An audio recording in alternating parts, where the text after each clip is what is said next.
5 days of driving across our beautiful country with my darling wife. It was an experience, it was great. Long way, real long way.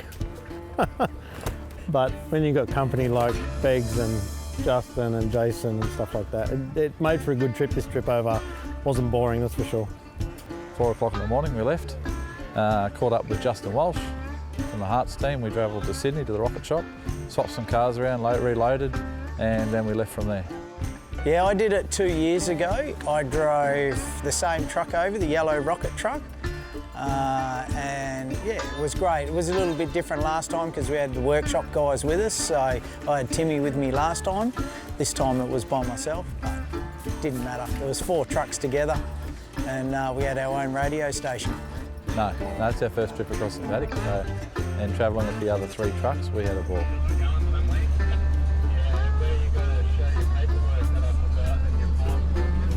You know what, the day trips are probably the easiest, obviously, but driving 4 days across the country, it really does take it out of you. You think, yeah, you're only sitting behind the wheel and there's not that much to do, but by the last day, you're pretty much done. Well, they've all got their different facets. It's like a circus. So Justin, you couldn't wait any longer? Oh no, we're just working out what percentage of water versus flushing disinfectant we need on our little mobile laboratory unit we have here. Well, Justin Walsh should be a radio announcer. Beggs, well, he's Mr. Diplomacy. And Shane Olive, well, Shane Olive. Well, every race meet we go, he wins. So everything we do, he wins. If there's 10-pin bowling, Shane Olive wins. So we're trying to work out, we've worked out that he hasn't ever water skied before. So we're all going to take him water skiing so we can pay him back. And just drag him around the dam. So, day 3, and the yellow trail has just popped another tyre. The highlights was just being there with a good bunch of people. We did have a bit of fun. The low lights was changing tyres constantly on the trailer. Yeah, look, everyone was great travelling, buddy, especially when we blew 4 tyres on the truck. So we had to slow down, and you know, it was 38 degrees there at one stage, and it was just stinking hot. We blew 2 tyres in a row within an hour, and everyone's out, one in, all in. So everyone's out jacking up trucks, rattling tyres off and changing tyres, not the most comfortable thing, and the flies and all the rest of it. So the saviour was the rain. We hit a cold patch from about Ceduna onwards, and that's when we slowed down the tyre changer.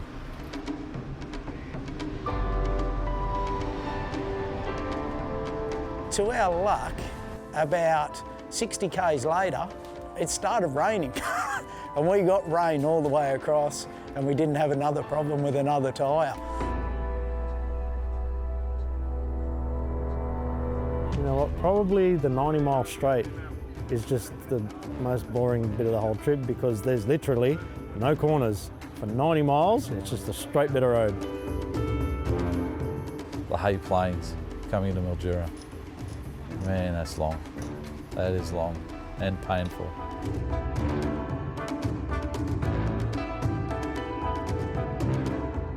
You know what, Justin came over with his wife, and so did Jason. They both brought their wives across with them, and they were both looking forward to the Great Australian Bight. And we've got a spot there where we pull up every year, and it's very picturesque. Like, you look over the ocean to one side, and as far as the eye can see, it's just ocean.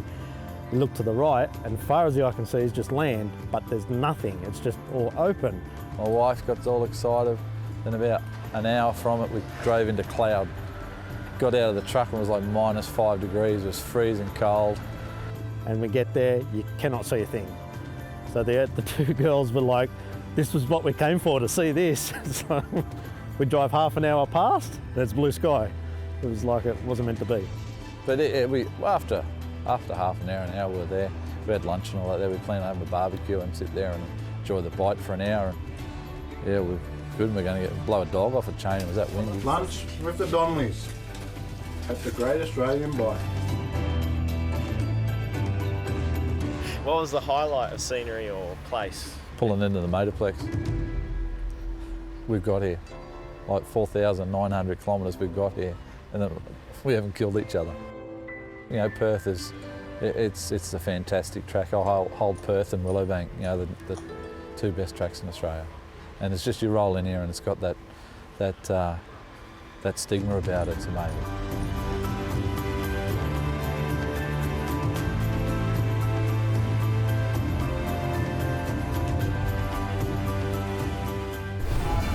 Round number 2 of racing from the Perth Motorplex, and typically speaking, it's the 8 p.m. session here in the West that always turns it on. There is such a good atmosphere here tonight at the Perth Motorplex. You just don't know where to look.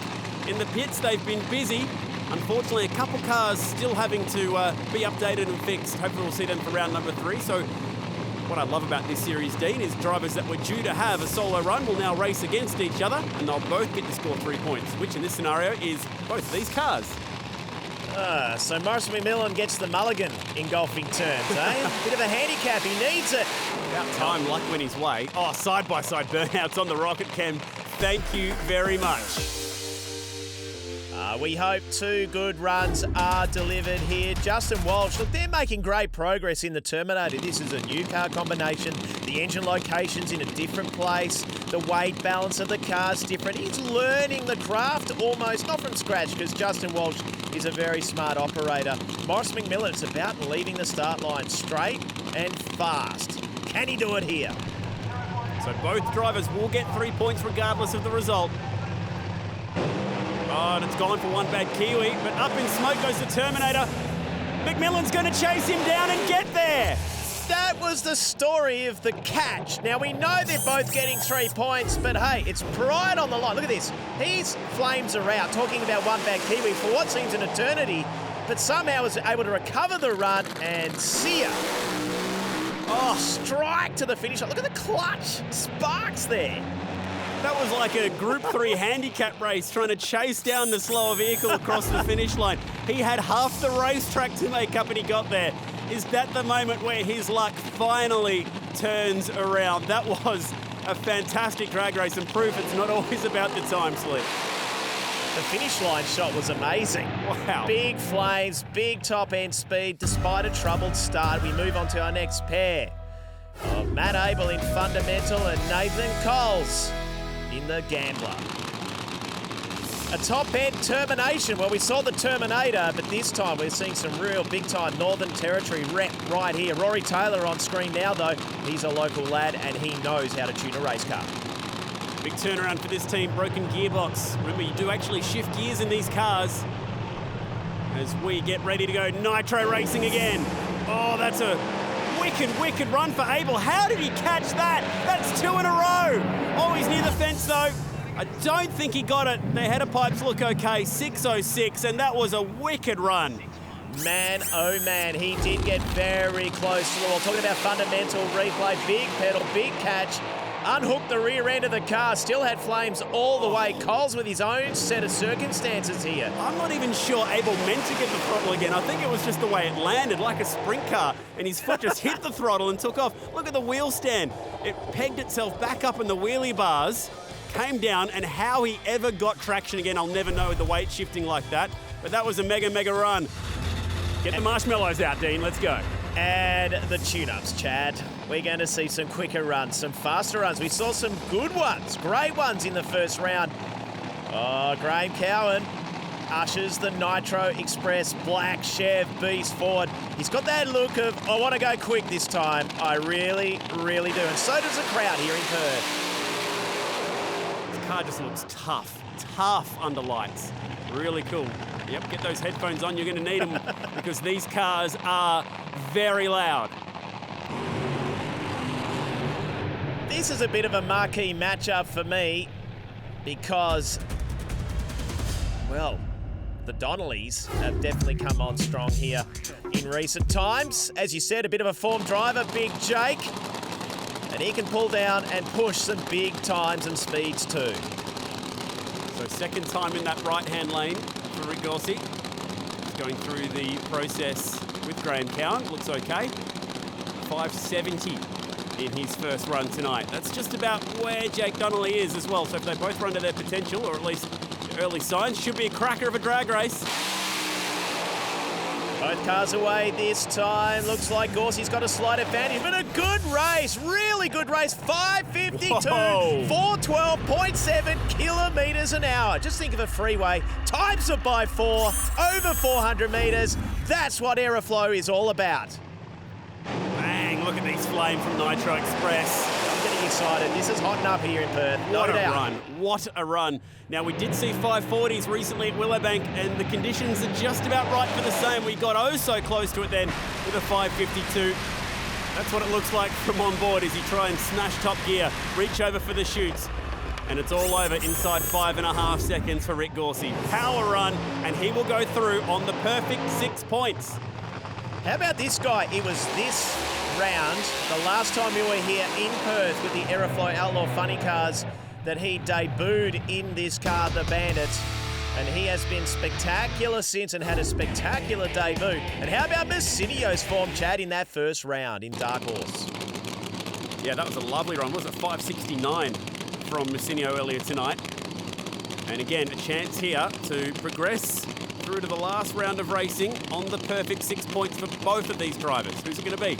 Messinio is learning the game of driving the car and not letting the car drive him so much. More getting his head around, nailing that shift point, feeling the car underneath him. We saw that in round one. Can he keep the good times going? Dead even off the start line. Wow, these are some of the best reaction times I've ever seen, and the times at the other end aren't bad either. He's found an extra 600ths of a second. 569, then goes 563. Could it be Paul Messinio's night tonight in the Dark Horse? Gee, it carried the front end off the hit of the throttle, searing through the finish line. Rocket cam replay right there. That's a glorious run from the Dark Horse. Head of Flames first out, first to the finish line. Good drag racing. Round two, as always, living up to expectations here at the Plex. Shane Olive in Red Devil. This is a marquee matchup because the Beach Bomb came here. Point one, to give cakes and sweets and lollies to all the visiting drivers here in Perth. I think it's to fatten them up for the slaughter in their mind, hopefully, but I don't know if they've succeeded in that. But they noticed the car wandering a little bit towards the wall in round one, so just getting the car balance right, still chasing it a little bit. We call him the Cowboy, Andrew Cowboy Cadavatis. I always expected some kind of Wild West theme with this car, but the Beach Bomb, very, very cool. Just asking to up that idle slightly. It's all about tuning to make sure it's absolutely perfect, and it looks like we're good to go. Love how the Beach Bomb crew, I should say, all lined up, well presented. And then there's the lone man behind the Red Devil, Shane Olive. He's a crew chief in her head. Oh, good start. Oh, a bit of a pedal for Cadavatis. And that's all she rode. 5:54. Hello, Perth. The Aeroflow Nitro Funny Car Circus is at full flames up right here, right now. Red Devil goes marching on through. 6 points for him and another big run. Hopefully he didn't burn up a piston on the right side of that motor. Did look a little bit smoky out the right side of that bank as he went through. Again, near the wall too, Chad, at the top end of the track as we ride with Shane Olive.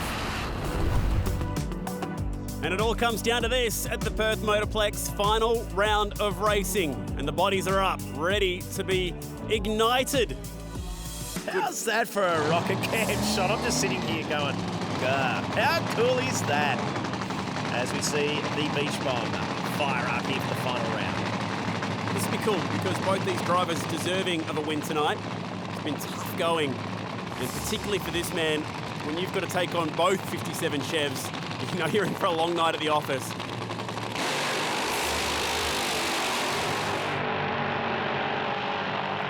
And for Nathan Coles in the other lane, well, they don't get to tackle the quarter mile as often as they'd like. So a chance here to get some mileage and hopefully 3 points to finish off the night. This is as much a hot action test and tune journey, even though they're racing and they're racing hard. But as you say, Chad, they just don't have that body of work behind them. And certainly, look at that. James Rowland, I think he just wanted to really motivate himself and his driver to deliver a good run here. They know this car is capable of it. Oh, wheels up, laddie. Jeez. That's a huge run from Catavatas, 564. And just under 400 kilometres an hour, the launch. He was off the beach bomb. Wow. Where did that come from? This kid is capable of running some big numbers clearly, and it's proof that James Rowland can tune just about anything. The boys back there, they would have been going absolutely wild over that. And look, I was in the car when I found out too. Couldn't ask for a better end of the night. A few little dramas, but we got there in the end. So happy to be part of this Aeroflow Outlaw Nitro Funny Car Series. He should be. He should be. That was a belter of a run as Matt Abel in fundamental completes his burnout. Now, Chad, this is going to be interesting. I spotted in the pits that one bad Kiwi were looking at the rear end of their car. So let's see what happens in this round. Up against Matt Abel. Now both these drivers on 4 points at the moment. Why is that important? It is possible to get onto the podium when you come into the last round on 4 points. You need to obviously win and hope that the ET is lower than anyone else who will finish on 7 at the end of the night. Oh, it's a rocky start for Matt Abel. And that is finally a beautiful run straight down Broadway for one bad Kiwi, and it's a 62. Jeez, that caught us out over 400 kilometres an hour, and it left straight. Replay, look at this. Finally, it sees the first 100 metres of the racetrack neat and tidy. I reckon Morris would have been shocked in the car. Finally, I'm getting momentum and away and fast and quick. Props to Matt Abel. He stood back on the throttle after that thing was pointing at that freestyle motocross ramp at one point. And the team for one bad Kiwi go, yes, we've got there. That is a hard-earned personal best for Morris McMillan.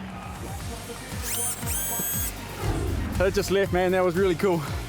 That's what drag racing's all about right there. That was awesome. So simple problem, change your tyres. That's what we did. The difference between blowing the tyre off on the start line and going nowhere and a personal best is a simple set of tyres that change pretty much nothing else in the whole car. So, nah, really, really happy. And down comes the body on Josh Lay, one of the brightest young sparks we have in Nitro drag racing.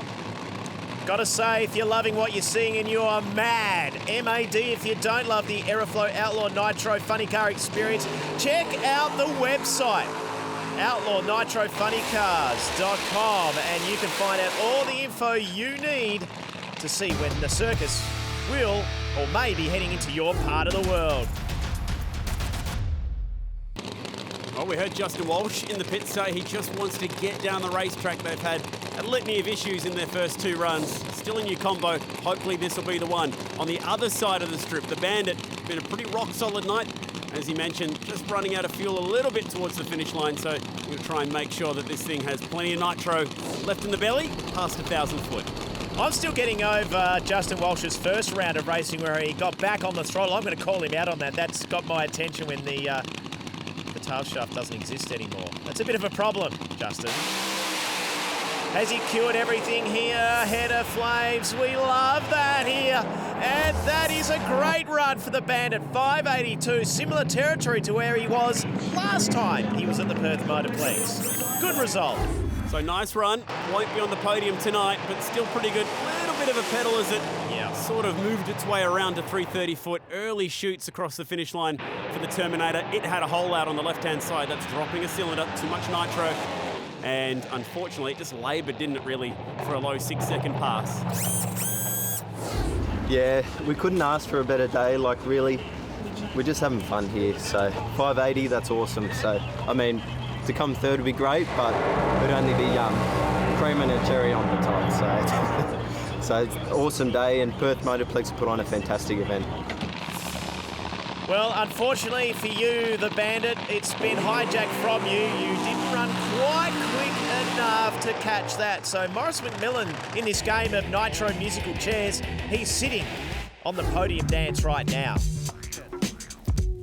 But either of these 2 drivers could knock him off. So both are on 6 points. The winner will go through to 9 points, and then whoever comes up next in the next race will have to better that ET. The losing ET here, this is where the scenario gets interesting, is still important. The loser still needs to go quicker than a 562.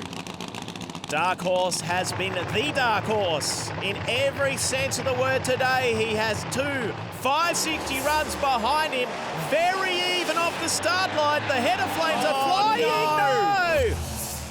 Oh, my goodness. And how quick were they both sides of the track, but Paul Messinio knocks out a timing block. That discounts his run. Discounts both of their runs as well, which is bad news because they both went quicker than a 562. But if you take out the finish line beams, the scorecard is irrelevant. Almost identical to what happened at Willowbank. Messinio would have been pulling on that butterfly steering wheel to get it back. It would have been a 50 because he actually shut it off early knowing where he was headed. Wow, what a race and what a view from the rocket camp. Goodness me, they got close, didn't they? Whew. Scary stuff. Great drag racing though. You got me, man. The train's paints on me. I'm like, oh, he's coming in close. It was a good pass, man. Man, that was close. I didn't see it till like you were in. I'm like, oh, he's in front of me. Oh, yeah. Good run, mate. Oh, that was good. The little Shetland didn't have enough. The little Shetland didn't have enough, but it looks like Donnelly's in P2 right now. Well, Jake, a win. It wasn't pretty, but you're on the podium. Yeah, no, it wasn't pretty. I think I saw one of Paul's timer blocks come over in front of me, but hey, cars are all in one piece. 9 points, can't complain about that. So the funny thing here is we get to the last round of the night and it's an all-time matchup as we get the Red Devil versus Nitro Express. The ET doesn't matter for the winner, but the ET does matter for the loser. 2 interesting things here though, Chad. That's a big story of itself, but also I've noticed that the Nitro Express team have done a little bit of work around the rear wing. I'm not sure what the geo is there. I think they're trying to play a bit of mad scientist, but that'd be the way Graham Cowan loves to live the Nitro world. And for Shane Olive, he was quite late coming out. They're spending a lot of time around the engine area of this car, just trying to get things settled and sorted for this marquee matchup. They're the 2 hot drivers coming into this, without doubt. It was the final round of the night where he did lay down that amazing 540 run at Willowbank. The winner of this race will be the winner of the night. The loser still needs to go quicker than 562. You'd back them doing it. On form, can they deliver in reality? Oh, they're quick. Oh, the flames go out for the Red Devil. What's the time for Gorsey? 5:58. Look at the top end speed, Chad. So Nitro Express will go back-to-back here at the Perth Motorplex in the hands of Rick Gorsey. Strange one for the Red Devil, maybe a blower belt. It was an unusual one, the way it just petered away at half track. Just the flames cut out. Maybe he backed off it. Interesting one, but how about the Nitro Express? 421 kilometres. This is what it looks like in car with Rick Gorsey. Well done. He has been imposing again. That was quick. I had to be quick. Come on, tell me. Well, Rick, with a 5:58, victory number 10 is yours. Wow, it was a good run. It actually felt quicker. It was moving around hoops, so I wasn't sure it was giving me that false sensation, but we've got it all together again. It actually come home, felt like it was still coming home on that pass, so I think we've got that little gremlin nipped in the butt at the moment, so it's good. Fantastic. Thanks, mate. Appreciate it. Thanks, buddy. Good run, mate. Where'd you go? Nah. Told you it wasn't right.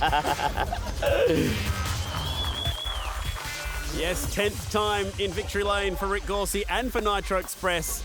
Fantastic to see Maurice McMillan back on the podium. So well deserved. He's been trying and trying, and back-to-back wins with that 562 get him there. But for Rick Gorsey and Jake Donnelly, these guys are flying in this championship. Thank you to Dean Neal, Matt Nolte and Kevin Prendergast for their help. We'll see you next time, wherever that is around the country or New Zealand, for the Aeroflow Outlaw Nitro Funny Cars.